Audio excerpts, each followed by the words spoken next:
नमस्कार, खबरों की खबर में आपका स्वागत है। ये अब दिन के उजाले की तरह बिल्कुल साफ हो चुका है कि यूपी के चीफ मिनिस्टर योगी आदित्यनाथ के मठ गोरखनाथ मंदिर पे हमला करने वाला अहमद मुर्तजा अब्बासी एक आईएसआई आतंकी है और ये एक हाई वैल्यू टेररिस्ट था जिसकी तलाश हिंदुस्तान की एजेंसियां पहले से ही कर रही थी। और जैसे ही इसे भनक लगी कि उसका गेम खत्म होने वाला है, वो पकड़ा जाने वाला है, एटीएस उसके गर्दन तक पहुंच चुकी है, ये हमला करके खुद को शहीद करने के चक्कर में वो मंदिर जा पहुंचा और मंदिर में जाकर के अपने कारनामे को अंजाम दिया गया। ये एक प्री प्लान टेररिस्ट हमला है। यही बात अब उत्तर प्रदेश की पुलिस एटीएस कर रही है। क्या क्या सबूत निकले हैं? सबूत इस तरह के निकले हैं जिसे आप सुनेंगे तो आप भी दंग रह जाएंगे। पैसे का लेन देन किस तरह से विदेश के साथ हो रहा था, पूरी डिटेल मेरे पास है। चार बैंक अकाउंट से वो किस तरह से ऑपरेट कर रहा था, नेपाल से इसका क्या कनेक्शन है, किस तरीके से ये आईएसआई के साथ ये जुड़ा हुआ था, और तो और किस हिसाब से ये गुरिल्ला वॉरफेयर और निशानेबाजी की प्रैक्टिस किया करता था, उसकी भी डिटेलिंग हमारे पास है। लेकिन सबसे पहले ये जानना जरूरी है कि हिंदुस्तान की एजेंसियां क्यों इसे एक हाई वैल्यू टेररिस्ट मान रही है। दरअसल 31 मार्च को 16 लोगों की लिस्ट यूपी पुलिस को दी जाती है। उनके प्रोफाइल्स दिए जाते हैं। ये प्रोफाइल्स इस हिसाब से दिए गए कि जिसमें एटीएस को तहकीकात करना था कि कौन कहां क्या कर रहा है। और इसी संदर्भ में एटीएस के 2 अधिकारी बैंक एजेंट बनकर उनके घर गए और इसे भनक लग गई, इसे समझ में आ गया कि एटीएस को उसके कारनामों के बारे में मालूम चल गया है और इसलिए वो नेपाल भाग गया। अब सवाल यह है कि ये जो प्रोफाइलिंग इसकी की गई 16 लोगों की लिस्ट थी जो उत्तर प्रदेश के अंदर आतंकी गतिविधि में शामिल हैं। ये वही गजबतुल हिंद से जुड़े हुए आतंकी जिनकी गतिविधियों के ऊपर पहले से शक था, और इसे जो कहते हैं, जो टेक्निकल टर्म्स में इसको जो कहा जाता है कि ये कंट्रोल्ड आईडी कहलाता है। जो हिंदुस्तान की एजेंसियां हैं वो इंटरनेट के ऊपर ध्यान रखते हैं कि कौन क्या देख रहा है, कहां किसका क्या ट्रांजैक्शन हो रहा है, किस फोन से वो क्या बात कर रहा है, किस सोशल मीडिया का इस्तेमाल वो किस काम के लिए कर रहा है। और जब उस तरह के आईडीज को एक बार चिन्हित कर लिया जाता है तो उस पर निगरानी रखी जाती है। और जिन आईडीज को के ऊपर निगरानी हमारी एजेंसियां रखती हैं उसको कहते हैं कंट्रोल आईडी। मतलब ये कि उनकी गतिविधियों पर नजर रखी जाती है और जैसे ही वो कोई काम करने की योजना बनाता है उसे पकड़ लिया जाता है। तो ये 16 कंट्रोल आईडी वो यूपी की पुलिस को सौंपा गया 31 मार्च को, और 2 तारीख को जब ये खंगालना शुरू हुआ, ये तमाम लोगों के घर एटीएस की टीम पहुंची और किसी बहाने से पूछताछ करने की कोशिश की तो मालूम चला कि वो वहां से फरार हो गया। अब जब ये शुरुआत की घटना हुई तो बहुत सारे लोगों को कंफ्यूजन चल रहा था, भाई क्या हो रहा है, नहीं हो रहा है, कोई पागल कह रहा है, कोई कह रहा है कि भाई ऐसे ही हिंदुस्तान में जो माहौल बन गया है हिंदू मुसलमान का, योगी के चुनाव जीतने की वजह से उसका दिमाग खराब हुआ। दिमाग खराब हिंदुस्तान की वजह से नहीं, दिमाग उसका खराब हुआ है आईएसआईएस की विचारधारा की वजह से। अब जब इसके बारे में पूरा खुलासा हो गया और ये अपने आप आईएसआईएस और अलग अलग आतंकी संगठनों के राज को खोलने वाला है, इस हिसाब से इसकी पूछताछ शुरू की गई। अभी इस वक्त उसकी पूछताछ एटीएस हेडक्वार्टर लखनऊ में हो रही है। लेकिन यह कहानी भी बड़ी अजीबोगरीब है। इसे 4 बजे सुबह गोरखपुर से उठा करके लाया गया, कहां? लखनऊ। लेकिन पुलिस ने यह घोषणा की 2 टीम बनाई गई। एक 4 बजे ही इसे निकाल लिया गया और दूसरी टीम 9 बजे, जब टेलीविजन पे आप सुन रहे होंगे ब्रेकिंग न्यूज की, उसे लखनऊ ले जाया जा रहा है। वो एक होक्स था। जिस गाड़ी में कमांडोज के साथ ये बताया जा रहा था कि वो उन्हें लेकर जाया जा रहा है, तब तक वो लखनऊ पहुंच चुका था। क्यों ऐसा काम किया गया?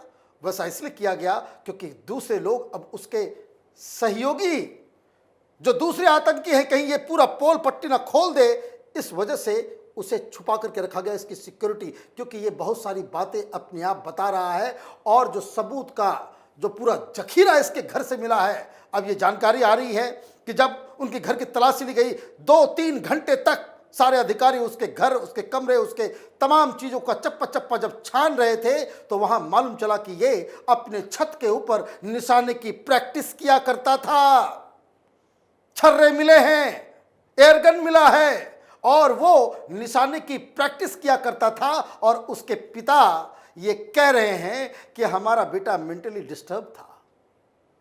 वो गुरिल्ला वॉरफेयर का वीडियो देखकर उससे ट्रेनिंग ले रहा था और उसके पिता कहते हैं कि हमारा बेटा बेकसूर है।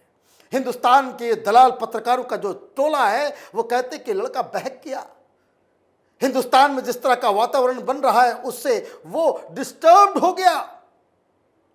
अब जो जानकारी, जो खुलासा जो हुआ है कि ये न सिर्फ निशानेबाजी की तैयारी कर रहा था, बल्कि ये पूरी तरीके से टेररिस्ट ऑर्गेनाइजेशंस के साथ मिलके हिंदुस्तान में काम कर रहा था। जब ये मुंबई में था तब से ही ये, जब आईआईटी मुंबई में वो केमिकल इंजीनियरिंग की पढ़ाई कर रहा था, तब से ही इसकी मानसिकता जिहादियों वाली हो चुकी थी।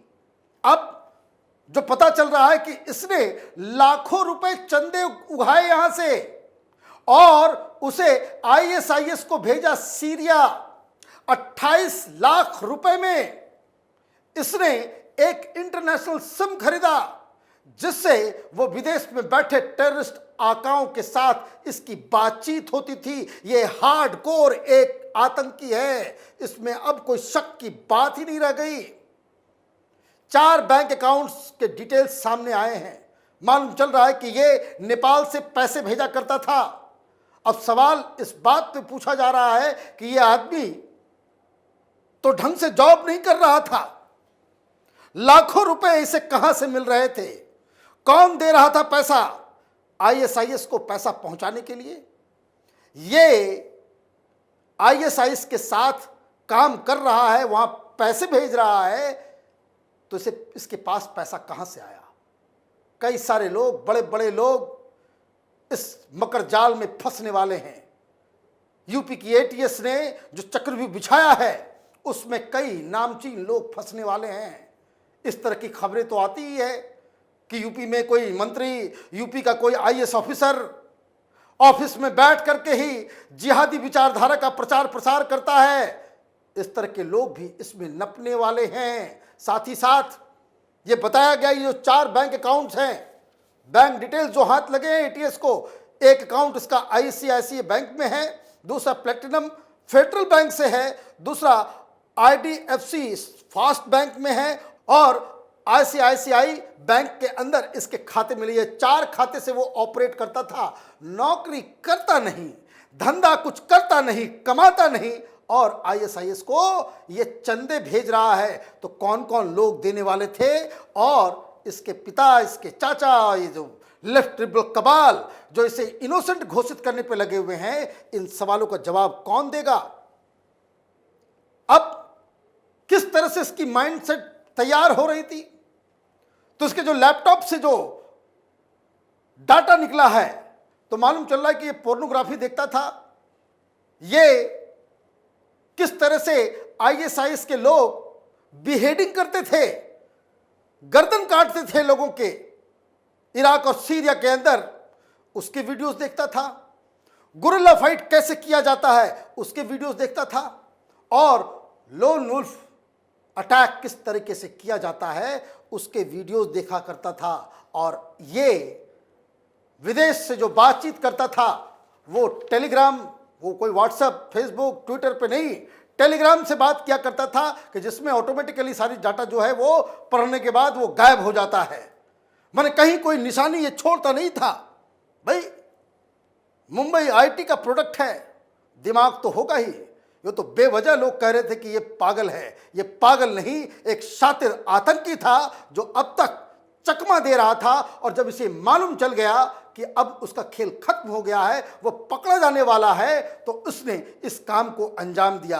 अब और दो चार जानकारियां आ रही है साथ में कि लाखों रुपए तो भेजे ही भेजे। साथ ही साथ यूपी में वो अपना पूरा नेटवर्क बनाया हुआ था। और मैं आपको बता दूं, अभी जो ताजा जानकारी हमारे पास है कि 12 लोगों को हिरासत में लिया गया है, उससे पूछताछ की जा रही है।